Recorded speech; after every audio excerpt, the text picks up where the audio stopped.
What the left has done in the United States is something very clever. They've suggested that they are the people who stand up for all of the various victim groups in the United States, and then by necessity, everybody who opposes them is therefore opposed to victims, and they're the real thugs, and they shouldn't even be part of the conversation.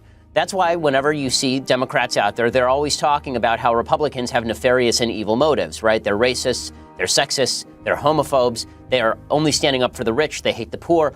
That's the kind of way that the Democrats achieve their goal. Liberals in the United States don't want to have a conversation. They simply want to remove conservatives from kind of the legitimate mainstream political conversations so that they don't have to discuss what's the best policy for the most Americans. You people over at Being Liberal and all the rest of you who call yourself liberals are not liberals. This isn't liberalism. This isn't even leftism. It's infantilism. It's the philosophy of children, because that's what you are. I know you feel very brave holding up that sign, speaking truth to power. You have no right to feel brave, because the risk of anything happening to you with that sign here in America is. Now, on the other hand, you see this guy? That is an individual risking his life to fight the armies of socialism. He's a hero, and you're not.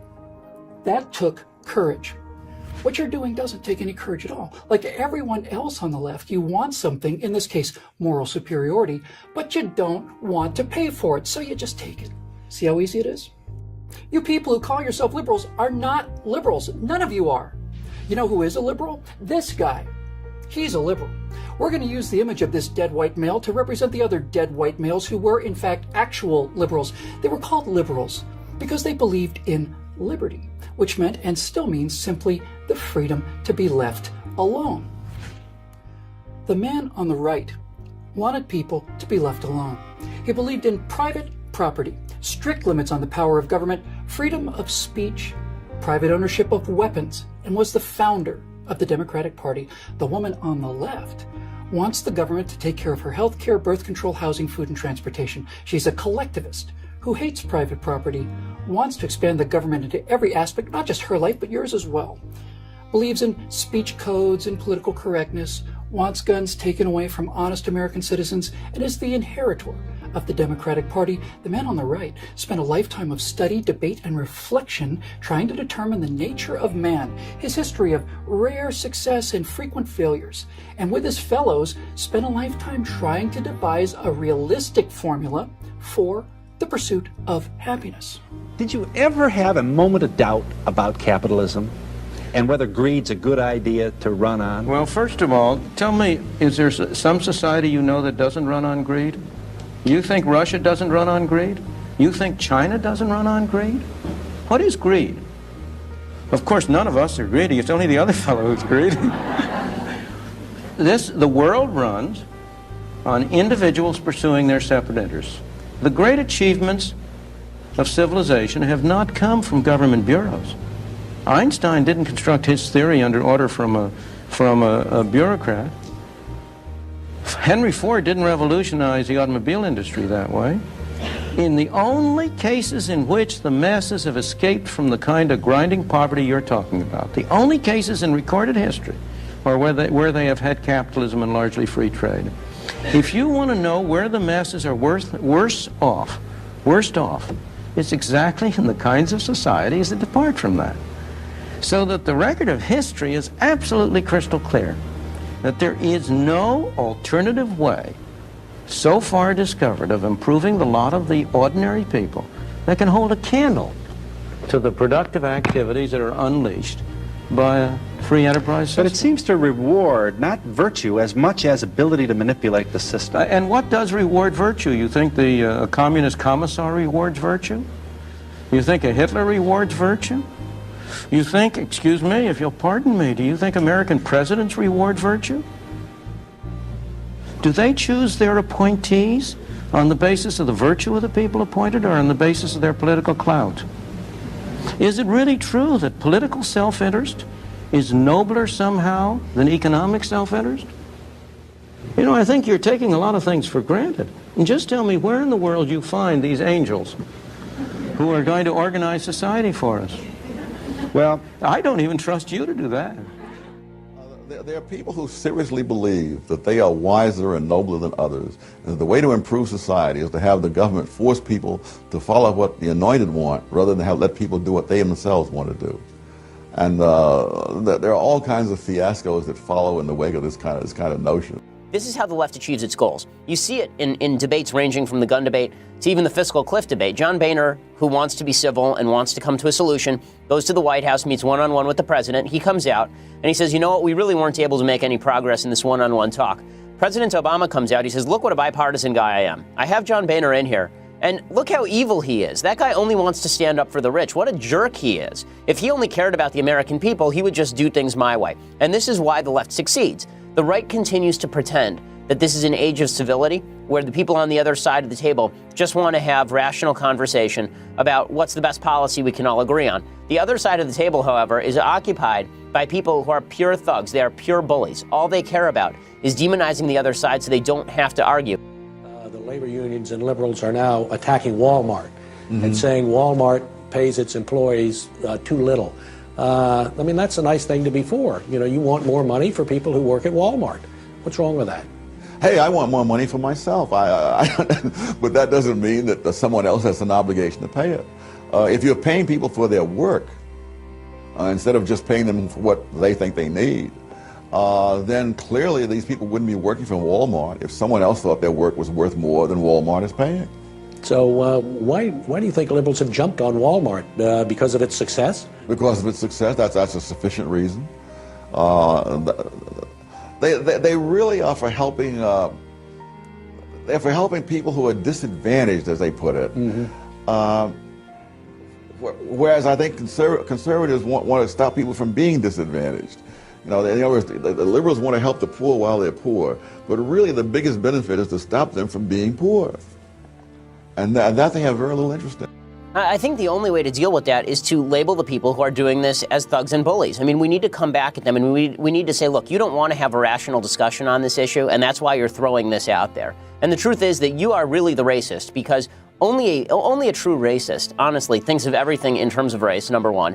And number two, only a true racist waters down the term racism so that it means just disagreeing with me politically. We've seen this in the United States over and over again. We have here a big controversy over voter ID laws, whether people should have to show ID in order to vote. And the left says, oh, it's racist for you to suggest that people should show ID. In what world is that racist? You really have to be unbelievably racially sensitive and conscious and really a racist yourself in order to think that that is the motivating factor behind the idea that people should have to show ID to demonstrate who they are before they get to vote in an election. But this is something that the right runs from. The right tends to start going on defense. Oh, you know, I'm not a racist. You know, when it comes to voter ID or when it comes to what's happening in Canada, I'm not a racist. I'm just trying to discuss policy. Why are you picking on me? The problem is this. If they accuse you of racism and you don't actively fight back and go on the offensive against these people by saying, look, you're a thug, and the reason that you're citing racism is because you don't want to have the argument. If you don't do that, the impression that's left with the public is that you are a racist, because otherwise why would you be so oversensitive about it and running from it?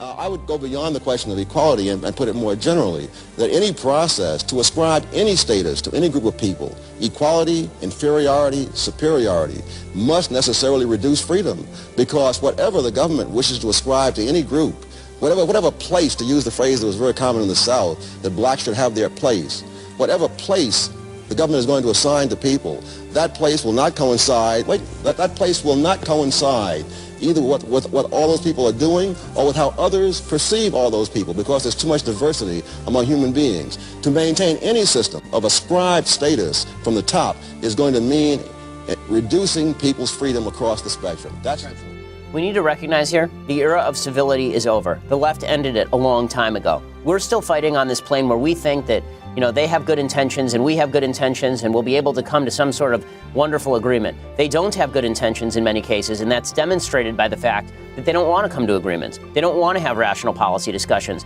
We dislike their views as much as they dislike ours. And yes, it speaks to your morality. It speaks to who you are as a human being. If every time we discuss politics, you immediately go to calling me a racist, a sexist, a bigot, or a homophobe, there's no reason why we have to fear those labels, because those labels are false. They're lies. You don't fear lies, you destroy lies, and then you go after the liar and you destroy the liar too.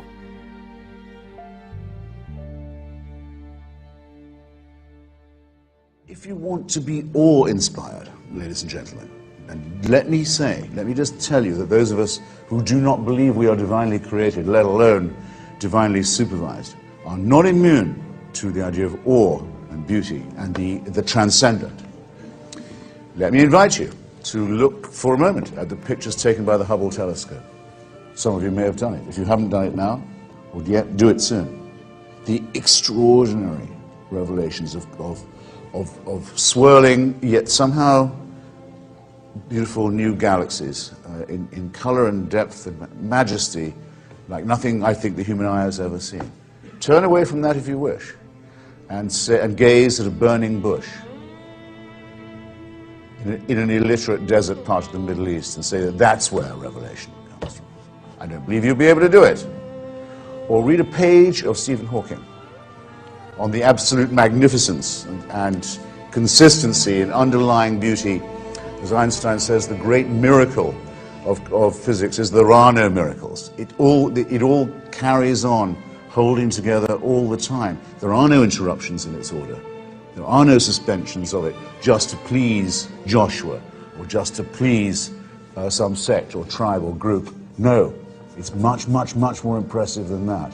Hawking has a colleague who looked at the event horizon of the black hole. If you could travel towards a black hole, not yet possible to do, if you could, in theory, the event horizon is the point at which the black hole is pulling everything into itself. So over into the black hole goes light itself. It's so strong it can pull light back into itself.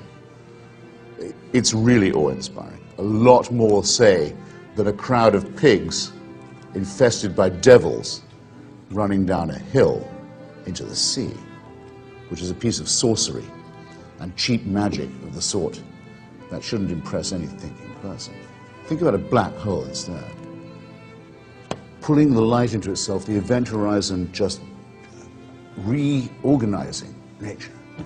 So that if you could get to that lip, the lip of that event horizon, and fall in and go in, you could in theory see the past and the future stretching before and in front of you. You would see time, except you wouldn't have the time to do it, of course, if you were a mere primate, as we are. But Hawking has a colleague who says if he knew he was dying of a terminal illness, that's how he'd want to go out.